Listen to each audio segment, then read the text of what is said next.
Okay, hi everybody, it's Sam. I'm gonna read you chapter um, 24 in Twilight Hunger. Before I actually start reading, there's one thing I gotta say. I finished Miss Peregrine's Home for Peculiar Children. I read that. So if I could just get through this, I would have read all three of them. And I might not get this posted today, and today's the 16th, because my internet went out because it's like a snowstorm or something. So as soon as I get internet turned back on, that's when I'll download this. Okay. Chapter 24. Wait, the phone went dead, and for an instant Max felt panic creeping up her spine and wrapping its cold claw around her brain. But only for an instant. She shook it away, stiffened her spine, depressed the telephone's cutoff, and then dialed star 69. Oh, no, star 69. I said 69, sorry. The mechanical voice recited the digits of the last number to call the line she was on. It was the number of the hotel. The vampire hadn't been lying about that. Then maybe he'd been telling the truth about Lou as well. She slammed the phone down, ran to the door. She had to get to him, help him. Then she stopped still as she stood facing her sister's room, seeing her lying there in the bed, helpless. Why had Dante told her what he had? Out of the kindness of his heart? No, he wanted her to leave her sister unguarded.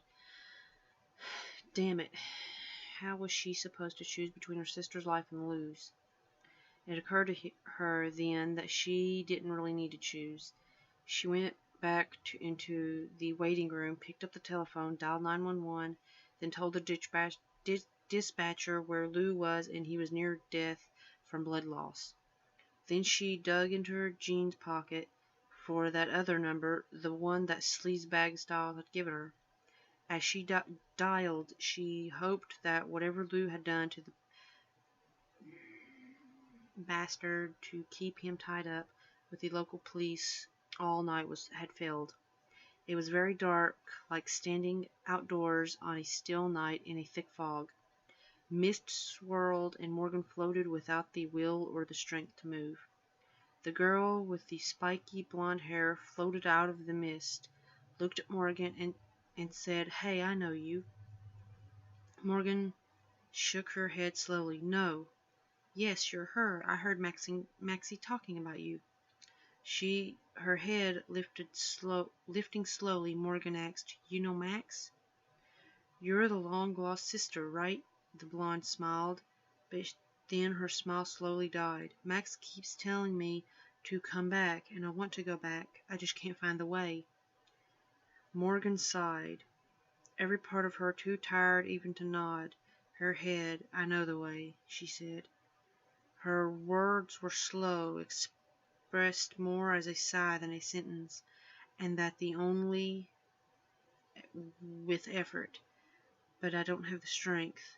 Tilting her head to one side, the blonde said, "Gee, do you suppose we could help each other? I mean, work together?" "I don't think it works that way. I'm supposed to die. I've always known it. I don't think so. I mean, have you seen how fast some of them come through this place?" God, her head was heavy, so tired. "I haven't seen anyone." "What do you mean?" "Of course you have. Look. There goes one now." Morgan saw only a streak of light flashing across the deep blue backdrop of the swirling silver mists. "I thought those were shooting stars." I've been watching them. I think they're just like us, only they know where they're going, and we're kind of stuck, because we don't. That must mean something, right?" Morgan shrugged, too tired to care. "Look, I'll help you. I'm strong. I'm just lost." "I'll help you, and you tell me the way, all right?" "I can't." "Sure you can." The blonde bent down and clasped Morgan's hand. Energy melted into her, a pool of life. The girl tugged gently, and Morgan rose to her feet as if weightless. "Now," she said, "which way?" Morgan's face surfaced slowly, unsure what was going on, knowing only that she ached for Dante. God, where was he? Why hadn't he come for her? She couldn't raise her head to look around the hospital room, and hearing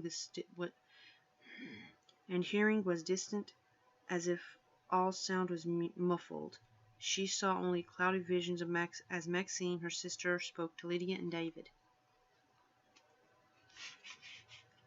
They'll be bringing Blue into the ER any minute. Please go down there and wait for me. And if it's really bad, come back for me. Otherwise, though, we understand, David said, his eyes solemn. Be careful, Max. Max nodded, and Morgan wondered what was going on. What had happened to Lou Malone, and why did David feel the need to warn Max? He must be afraid Dante would come for her. Oh God, Morgan thought desperately, please let him come for me. After David and Lydia left the room, Maxine opened the closet door, stepped inside, and closed it again. What in the world? Morgan waited silently, her heart hammering. The lights were all turned out. The glow of the various monitors surrounding her bed painted the sky of her hands with a faint green tint. It seemed to Morgan that she could hear every tick of the clock as she waited, wondering what her sister was up to. The window slid open, a soft breeze moved the curtains. They danced like ghosts. Then a dark form climbed through. Morgan's heart leapt in her chest as Dante landed on the floor, easily. He looked at her, met her eyes, and everything in her seemed to sing. She wanted to speak, to cry, to leap up and run into his arms, but she couldn't move, couldn't speak. A tear welled in her eye, rolled onto her cheek. Dante saw it, and it seemed to Morgan that love shone in his eyes as he hurried to her bedside without even looking around first. His long, slender hand stroked Morgan's hair away from her face, and Morgan saw the glimmer of a tear on his cheek, shining in that greenish glow. I'm here, he whispered.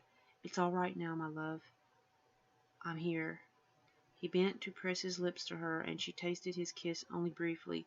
The door burst open suddenly, and Dante jerked his head away. Frank Stiles, the scarred man, burst in from the hall as three other men, his cohorts, it seemed, appeared as well, two from the adjoining bathroom, another from behind the bed curtain. Weapons were drawn, aimed at Dante, and Maxine stepped out of the closet. Back away from her, Dante, she ordered. Morgan's heart beat raced.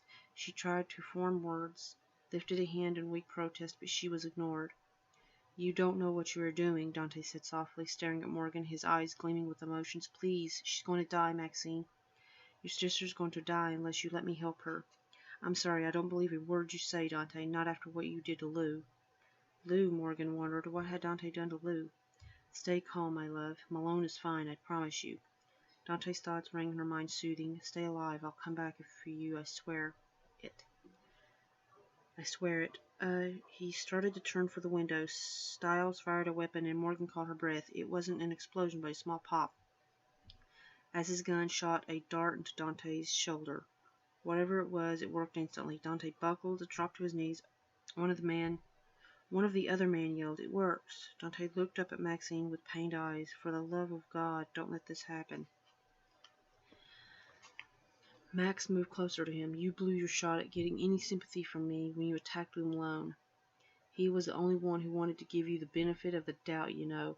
The only one who wanted to help you, and you turned on him. You don't realize what you've done. He turned his gaze from hers to Morgan's eyes. His eyes filled not with sorrow, but with promise. He would come back. He would find a way. He swore it to her without speaking a word. Get back, Mrs. Stewart. We'll take it from here. Stiles said. He nodded to one of his men, who opened a pack and took a routed rope and silver pulleys and latches attached. He tied off one end and dropped the other out of the window. Maxine backed off. You're just fortunate we weren't detained by the police after all, Stiles went on. Luckily, your boyfriend, the cop, only had one pair of handcuffs on him. He had to leave one of my men free, who managed to free us before the police showed up. One of the men bent over Dante, who was completely unconscious now. As Morgan watched in horror, unable to do a thing to help besides move one finger over and over on the call button at her pillow, the man snapped a belt around Dante, then flung him easily over his shoulder. "Ready, sir." A nurse stepped into the room from the hall. He went still, eyes wide, and said, "Just what the hell is going on here?" "We're Miss Silva's private security team, ma'am. This man broke in here. We're taking him right back out again." Stiles wiggled his gun like a finger, and the nurse's face strained with color, and as she looked at his scarred face. "Now you just stay quiet until we're gone, hm?" The nurse backed into the hall, turned, and ran, shouting for security. The big guy who had Dante over his shoulder sat on the windowsill with his back to the open window, the rope in his gloved hands. He put his feet to the windowsill, pushed off, then rappelled down the side of the building with Dante anchored over his shoulder. The others clambered out just as quickly, banging their weapons and taking them. They were gone in seconds, as if they had never been there, almost. Maxine went to the window, removed the rope, and dropped it after them, and then she closed the window and returned to her chair, sinking down retiredly. Two hospital security men, dressed like cops, came crashing through the door, looking ready for all-out war. Maxine looked up at them as if vaguely irritated. "What is this?" "We were told there were armed men in this room, ma'am." The leader jerked his head, and the other went through the room, the closet, the adjoining bathroom, checking everywhere and finding nothing and no one. He even looked out the window, but Stiles and his cronies were too fast to be spotted so easily, and well hidden in their black clothes on a night as dark as this one. "Armed man?" Max said. She faked an incredulous laugh. "I suggest you have whoever told you that fairy tale tested for drugs," she said. "There's been no one here for hours." Frowning, the men muttered among themselves and finally left her alone, but Morgan noticed one of them remained in the hall outside the door just to keep an eye on things. Maxine sighed, and she closed her hand around Morgan's, glancing down at Morgan's face, and finally realizing that Morgan's eyes were open and staring straight into hers. Morgan strained to force words, and even then only the barest whisper emerged. "You get him back," she rasped, "or I'll die hating you for this, Max. I swear I will." Dante's captors sat around a table, smoking, talking in low tones.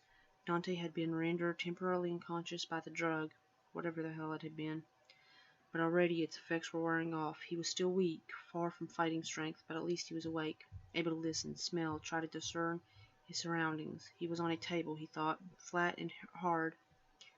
His arms and legs were restrained. He smelled only tobacco smoke and the moldy, musty smell of age and disuse. He opened his eyes, a mere slit, and saw bare lath and crumbling plaster, spiderwebs and broken boards, shattered windows with razor shards of glass still in them, and an abandoned house. "The drug works. You did it, Frank. You reproduced the old Rogers formula perfectly." "Yeah, and just in time, too. Man, he went down fast," another man said. Stiles spoke next. His voice was beginning to become familiar to Dante, familiar and hated. "It works, but we have no idea how well, or for how long. I only had partial notes on the process. The rest were destroyed in the fire." "Well, he's out," said one of the others. "That says all I need to know. Then you're a fool." The man quiet for a moment, then, "What are we going to do with him, boss? You said we weren't ready to keep prisoners yet." "We aren't. The cells in our new headquarters aren't even finished, and even when they are, capturing them will never be our goal. I want you to remember that, man. That's where we're different from the old DPI. Our mission is to eliminate them, wipe them out, their entire race. However, keeping a few for experimentation will help hone our weapons for maximum effectiveness." Dante suppressed a shudder. This man was single-handedly re-establishing the DPI and making it more bloodthirsty than ever. "This one, though, we kill, but we can at least keep him alive long enough to see how the tranquilizer works. He might as well serve our purpose before we slice him open and watch him bleed out." Gently, Dante gave an experimental tug on the restraints. They felt solid, and he sensed he wasn't yet strong enough to break them. And then he wondered why he even bothered to try. If he couldn't save Morgan, What was the point? God, why had he waited so long to acknowledge the bond between them? She hadn't. She had known it for what it was from the very start. She was his, meant to be with him. It had taken him centuries to find her, and now she was being taken from him, and there wasn't a damn thing he could do about it. Go see if he's still out, Styles ordered. Footsteps came closer. Dante relaxed his features, lay perfectly still, limp. Still out, the man called. Make sure, Styles said. The man was quiet for a moment. Dante heard him puffing on his cigarette. Then puffing stopped. Dante felt heat near his neck. It got hotter, and then the tip of the cigarette pressed to his skin.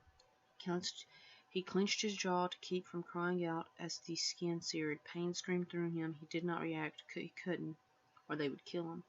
And damn it, then it would really be over. But as long as he drew a breath and she still lived, there was a chance. Slight but real. Very real. He had to survive, escape, and get to Morgan. The hot brand moved away, but its burn remained sizzling skin cells. Dante smelled his own burned flesh. I'm sure, the man said. He's usually out. Morgan lay very still in the bed, watching, too weak to do more. Even speaking exhausted her. She wasn't going to live much longer. She knew that with a dire certainty, and she didn't care. Dante, he was all she cared about. God, if she couldn't be with him, then death was a far more desirable prospect than that of life without him. But she could not bear the thought of him in the hands of those evil men. She couldn't bear it. Tears slid down her face in utter silence as she lay there, unable to howl her anguish. Her longing for him was so deep and so sharp that it cut into her very soul, and the pain was unbearable. She barely heard her so-called sister, as the girl sat beside her, telling her all the reasons why she had to betray the man Morgan loved. He'd shot her best friend, she said. He attacked Lou. He was a killer. They were words, far less convincing, less moving to her than the words of a madman on the pages of a diary. The door opened. Morgan watched with dying eyes as Lou Malone walked in, a bandage on his neck. He looked fine, healthy, pink. Lou! Max jumped from her chair and flung herself into his arms. Oh, God, you're all right. I can't believe he did that to you. And after you tried to help him, I can't believe she left the words soft. Where are David and Lydia? She asked. I sent them back to the house to get some rest, Lou wasn't looking at her, though. He was looking at Morgan. She held his eyes and prayed he could see the plea in hers. She parted her lips, tried to speak. Dante, was the whisper that emerged. I thought he would have been here by now, Lou said. He clasped Maxine's shoulder, put her away from him, searching her face. Have you seen him? Seen who, Dante? Lou nodded. I assumed he was coming from Morgan. He closed his eyes. I was so afraid you would get in his way. He's damn dangerous when it comes to her. I don't think there's anything he wouldn't do. Max lowered her eyes. He came, she admitted. I knew he would. I had Styles and his man here waiting. Lou blinked. Gaze shot to Morgan's, to her cheeks, where hot tears rolled in slow motion, then back to Max again. Did they kill him? They shot him with some sort of dart. I don't think it killed him, but I don't know for sure. Then they took him out of here. Where? How would I know? Jesus, Lou. Don't look so concerned about the guy. He tried to kill you. No, Lou said sharply. He didn't. What do you mean he didn't? He bit you, drained your blood, and told you where to find me. They gave me 2 pints, Max. The doc in the ER said I'd have been fine if they hadn't brought me in. Tired, dizzy, weak for a couple of days, but fine. He attacked you, Max lowered her eyes, and he shot Stormy. He made sure I would be found. He made sure not to take enough to do me any harm, and let me tell you, I think he could have used a lot more, as weak as he was. Shaking her head, as she kept her eyes cast down, Max said, he came after my sister. Even though he must have known there was a chance he would be ambushed, he knows you're not stupid, Max.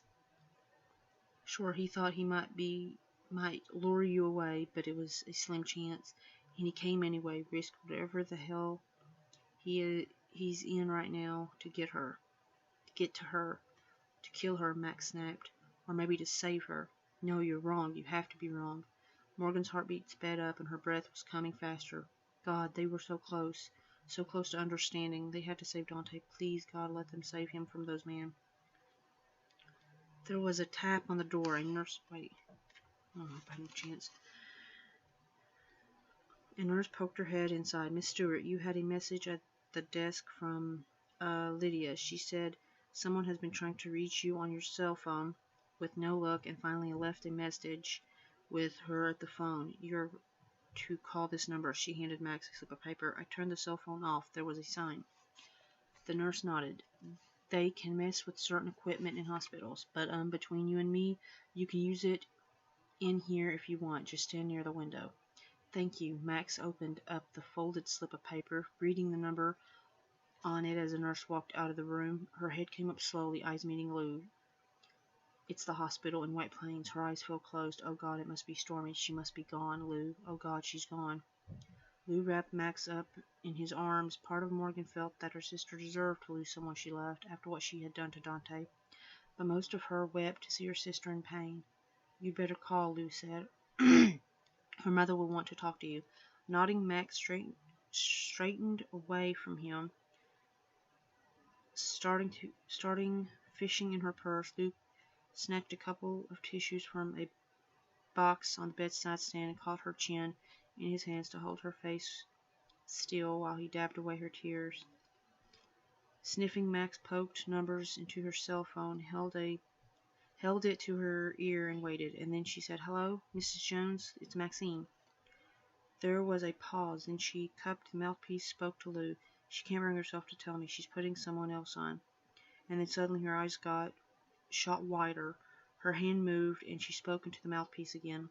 Oh my God, it's Stormy. Is that you? Her face crumpled, and her voice became a series of laughter punctuated by sobs, with a few words in between as she spoke to the friend she had thought was dead. When she finally got herself under control, she said, I want you to know that we got the man who did this to you. He's not going to hurt anyone else, not ever. Slight pause. Yes, we're sure. And then her eyes shot to Lou. Just to be safe, though, can you describe him? And then very slowly the color left Maxine's face. Her jaw went lax, and she turned slowly to Morgan. Oh my God, no, Stormy, everything's fine. Listen, you just rest, get strong again. I have to go, but I'll speak to you soon, okay? Finally, she hit the kill button. The man who was waiting in your apartment that night to shoot Stormy had a horribly scarred face. Styles, Luke growled. And if he lied about that, I'm betting he lied about everything else as well. Max turned to Morgan, her eyes wide wet. Oh God, what have I done, Morgan? I'm so sorry. I'm so sorry. Morgan held her eyes, begging her. Please, she managed. I know. Max turned to Lou. We have to rescue Dante. No crap. But how the hell are we going to find him? Styles could have taken him anywhere. For the second time that night, Morgan's window slid slowly open again. A form climbed inside. But this time it wasn't Dante. It was the woman Morgan recognized as Serafina. She was stunning with masses of jet hair and ebony eyes, lips of blood red and skin as pale as snow. She stared at them, her gaze potent enough to send chills up Morgan's spine. She wore red velvet, and she said, I may have a suggestion. Who the hell are you? Max said, stepping between Morgan's bed and the woman standing near the window. Brave for mortal. My name is Serafina. I'm Dante's sister, and his aunt and his mother. You're a vampire, Max said. It sounded like an accusation. Your powers of observation are astounding. The woman said, sarcasm dripping from every word. Yes, I'm a vampire, not the Tooth Fairy, not the Sandman, a vampire. And you will either help me get Dante back or pay for his life with your own. Are we clear on that? Max stood her ground. How do I know I can trust you? Her brows rose. Well, the fact I'm going to offer myself as bait for the vampire hunter ought to be sufficient for that, don't you think? Max and Lou stared at her, stunned. Come now. It's the only way. Dante's not sending signals strong enough for me to pick up mentally. I can't find him on my own, but I know he's alive. I can feel it. Alive, Morgan whispered, fresh tears welling in her eyes. Yes, which is more than I can say for you, mortal. Morgan smiled at her weakly, unsteadily. She didn't care though she was hovering on the brink of death. She didn't care, as long as Dante would be all right. Come, we have little time. You, Seraphina said to Max, contact the scarred man. Tell him you have another vampire, that I've been injured, can barely function, and that you've bound me and will hold me for him. Tell him to meet you at the house near the cliffs. If he wants me, then gather up your sister and bring her along as quickly as you can. She turned then to Lou. While she does that, she held out her arms, wrists pressed together. Bind me and take me to the cliffs to wait the vampire hunter. Lou, I don't think you should go with her, not alone. Afraid I'll kill him, are you? Seraphina asked. She rolled her eyes. Mortals, fine. If you want me weak enough that I pose no threat, we can arrange that too. She drew a dagger from her pocket. Just see to it I don't faint and bleed out entirely. Lifting her arm, she brought the blade to her wrist. Lou caught her hand, stopped her from slicing herself. No, he looked at Max. We have to trust her, Max. We need her at full strength, or we risk losing the fight. Styles has at least 3 other men working with him, and maybe more, all of them armed. Not to mention trained, Max said. Then she paused, turning to Seraphina. Can you help my sister? Dante says he can save her. Does that mean you can too? That woman looked at Morgan, licked her lips. Frankly, I fear she may be too far gone to survive the transformation at all at this point. Add to the fact that if I were to try, it would leave me too weak to fight for several hours, and by then Dante might well be dead. She looked away. But there's a chance, but I won't do it. And you expect me to trust you? Max said. Lou clasped her arm. Be reasonable, Maxie. If she tries and it fails, we lose them both. If she tries and it works, we save Morgan and lose Dante. Do you think that's what Morgan wants? Morgan tried to say no, but it emerged as a groan instead. Her way. We have a shot at saving them both. Closing her eyes, lowering her head, Max finally nodded. She gripped Lou's arms. Be careful, damn it. I will. Max turned to Seraphina. I don't give a damn who you are. Wait, what you are. If you hurt him, I'll find you and I'll kill you. The woman looked surprised and perhaps a little amused. I do believe you'd try. Then she turned to Lou. Come, she said. She flung him over her shoulder as if he were a rag doll, turned and leapt out of the window. Max cried out and lunged to the window. Hands braced on the sill, looking down, then sighed in relief. Call, Morgan whispered. Call. Yeah, I'm on it. Max took out her cell phone again. That's the end of that chapter. I'm going to stop right now, and then I'm going to start reading another chapter, because I know for a fact that I'm going to just start reading all the chapters. That way I can go ahead and, pick another book. So, bye.